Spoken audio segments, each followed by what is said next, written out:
اعوذ باللہ من الشیطان الرجیم بسم اللہ الرحمن الرحیم۔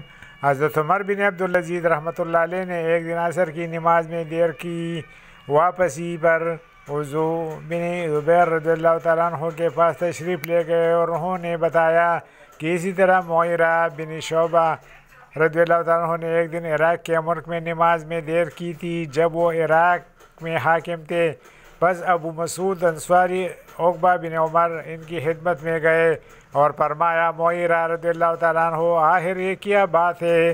کیا آپ کو معلوم نہیں کہ جب جبریل علیہ السلام تشریف لائے تو انہوں نے نماز پڑھی اور رسول کریم صلی اللہ علیہ وآلہ وسلم نے بھی نماز پڑھی، پھر جبریل علیہ السلام نے نماز پڑھی تو نبی صلی اللہ علیہ وسلم نے بھی نماز پڑھی، پھر جبریل علیہ السلام نے نماز پڑھی تو نبی صلی اللہ علیہ وسلم نے بھی نماز پڑھی، پھر جبریل علیہ السلام نے کہا کہ میں اسی طرح حکم دیا گیا ہوں۔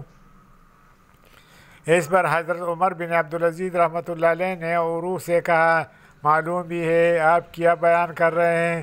کیا جبریل علیہ السلام نے نبی صلی اللہ علیہ وسلم کو نماز کے اوقات امر کر کے بتلائے تھے؟ عروہ نے کہا کہ ہاں، اسی طرح بشیر بن ابی مسعود رضی اللہ تعالیٰ عنہ اپنے والد کے واسطہ سے بیان کرتے ہیں۔